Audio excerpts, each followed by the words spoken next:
శ్రోతలకు నమస్కారం. వినండి వినిపించండి మోహనవాణి తెలుగు పద్యానికి స్వాగతం. అగ్నిజ్యోతుడు ద్వారక నుండి తిరిగి వచ్చి రుక్మిణీదేవికి శ్రీకృష్ణుల నుండి తను తెచ్చిన సందేశమును వినిపించే ఘట్టము ఈరోజు మనము చూద్దాము.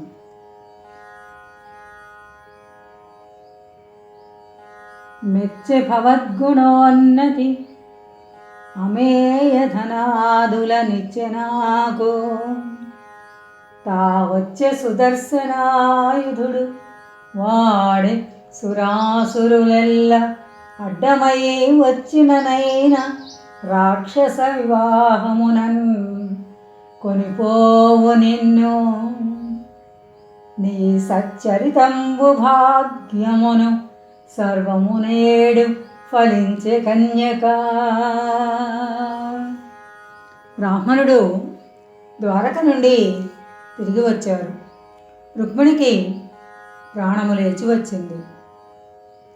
అగ్నిజ్యోతనుడు ఆమెతో ఇలా చెప్పాడు: రాకుమారి, ఆ సుదర్శనాయుధుడు వచ్చాడు.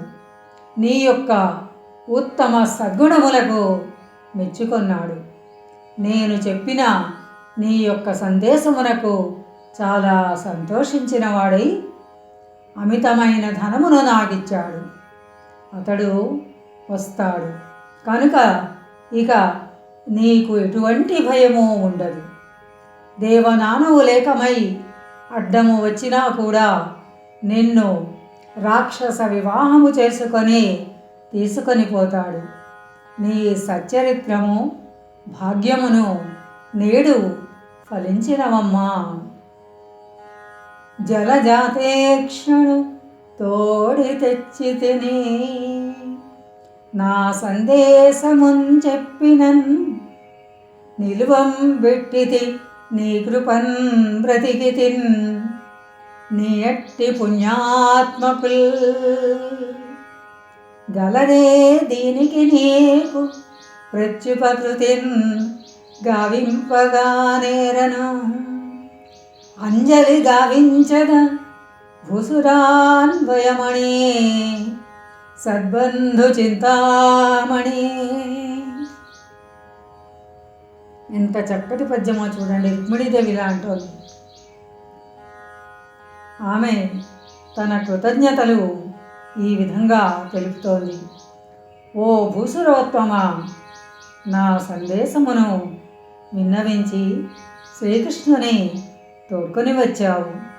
నా ప్రాణములు నిలబెట్టావు.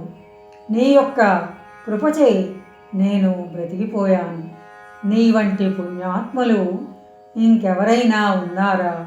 దీనికి నేను నీకెటువంటి ప్రత్యుపకారము చేయలేను, ఏమీనూ చెయ్యలేను. కానీ నీకు అంజలి ఘటిస్తూ నా కృతజ్ఞతలు తెలుపుకుంటున్నాను. ఓ సద్బంధు చింతామణి, నీకు దోసులి ఒగ్గి నమస్కారము మాత్రము చేయగలను. ఎంత వినయమూర్తో చూడండి. సర్వమంగళ అయినప్పటికీ ఆమెను తలుచుకుంటేనే పుణ్యం.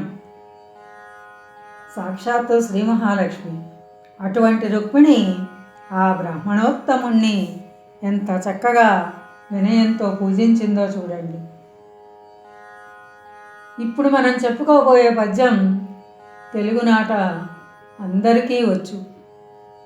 నమ్మితి నామనంబున సనాతనులైన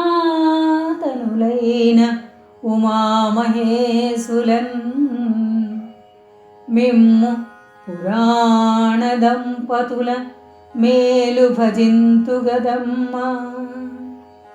మేటి పెద్దమ్మ దయాంబురాశివి గదమ్మ, హరింపతి సేయుమమ్మ. నిన్ను నమ్మిన వారికెన్నటికీ నాశము లేదు గదమ్మ ఈశ్వరి. నమ్మితి నమనంబున సనాతనులైన ఉమామహేశులన్. సనాతనులైనటువంటి ఆది దంపతులు ఉమామహేశ్వరులైన మిమ్ములను నేను మనస్సులో నమ్మాను తల్లి. అమ్మలగన్న అమ్మవు నీవు, మేటి పెద్దమ్మవు, మమ్మల్ని అందరినీ బాగా చూస్తూ ఉంటావు. అటువంటి నిన్ను నేను భజిస్తున్నాను, కీర్తిస్తున్నాను. నీవు దయాసాగరివి కదమ్మా. శ్రీహరిని నాకు పతిగా ప్రసాదింపుమమ్మా. నిన్ను నమ్మిన వారికి ఎన్నటికి నాశము లేదు కదమ్మా ఈశ్వరి అంటూ చక్కగా ప్రార్థన చేసింది రుక్మిణీదేవి. ఈ పద్యం తెలుగునాట చాలా వాడుకలో ఉంది. పోతన గారు చెప్పిన చక్కటి పద్యములలో ఇది ఒక ఆణిముత్యమని మనము చెప్పవచ్చు. కనియన్ రుక్మిణి చంద్రమండలముఖం కంఠీరవేంద్రావలగ్నం నవాంభోజదళాక్షు చారుతరవక్షున్ మేఘ సంకాస దేహున్ నగరాతి గజేంద్రహస్త నిభబాహున్ చక్రి పీతాంబరున్ ఘనభూషాన్వితు కంభుకంఠు విజయోత్కంఠున్ జగన్మోహనున్.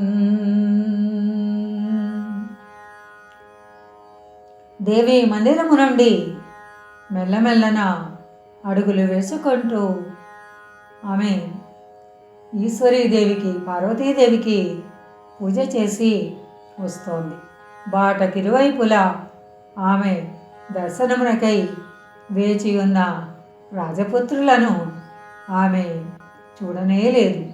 కృష్ణునకై అన్వేషించుచు సాగిపోవుచున్న రుక్మిణీ కన్య చంద్రబింబము వంటి మోము కలవానిని, సింహము వంటి నడుము కలవానిని, కమల రేకుల వంటి కన్నులు కలవానిని, విశాల వక్షుని, నీలమేఘశ్యాముని, ఏనుగు తొండము వంటి బాహువులు గలవానిని, సర్వాలంకార భూషుని, శంఖము వంటి కంఠము కలవానిని, చక్రహస్తుని, విజయోత్సాహిని, జగన్మోహనుని శ్రీకృష్ణుని చూసింది.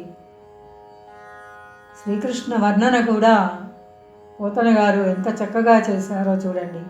ఇవన్నీ కూడా సాముద్రిక లక్షణములు అంటారు ఈ చెప్పినవి. తర్వాత వీటి గురించి మనం ఎప్పుడైనా వివరంగా చెప్పుకోవచ్చు.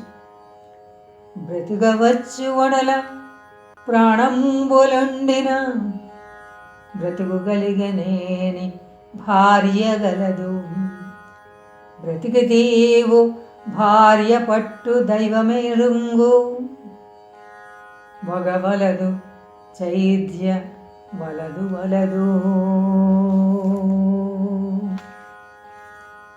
శ్రీకృష్ణుడు రుక్మిణిని తీసుకొని పోవుచుండా మిగిలిన రాజులందరూ తమ సైన్యాలతో వెంబడించగా బలరాముడు తన యాదవ సైన్యముతో వారిని ఓడించాడు. తనకు భార్య కావలసిన రుక్మిణిని కృష్ణుడెత్తుకుపోయినందుకు అవమానముతో ఏడ్చుచున్న శిశుపాలుని ఓదార్చుచు జరాసంధుడు ఇలా అన్నాడు: మిత్రమా, ఓర్చుకో. శరీరమునందు ప్రాణముంటే బ్రతికవచ్చు, బ్రతికి ఉంటే భార్య వస్తుంది. ఆ యాదవుల చేత చిక్కోకుండా నీవు బ్రతికిపోయావు. వారికి చిక్కినచో నీకే గతి పట్టునో కదా. కాబట్టి సంతోషించు. భార్య విషయమా భగవంతుడే చూచుకొనును, విచారింపవలదు. వలదు వలదు ఓ చైద్యరాజా, స్వస్తి సశేషం. ఇంతవరకు మన ఛానల్కి ఎవరైనా సబ్స్క్రైబ్ చేసుకోకపోతే ఇప్పుడే ఈ క్షణమే సబ్స్క్రైబ్ చేసుకుని ఆ పక్క నుండి బెల్ బటన్ మ్రోగించి మమ్మల్ని ప్రోత్సహిస్తారని మనస్ఫూర్తిగా కోరుకుంటూ, సర్వేజన సుఖినో భవంతు, లోకా సమస్త సుఖినో భవంతు. ధన్యవాదాలు. స్వస్తి.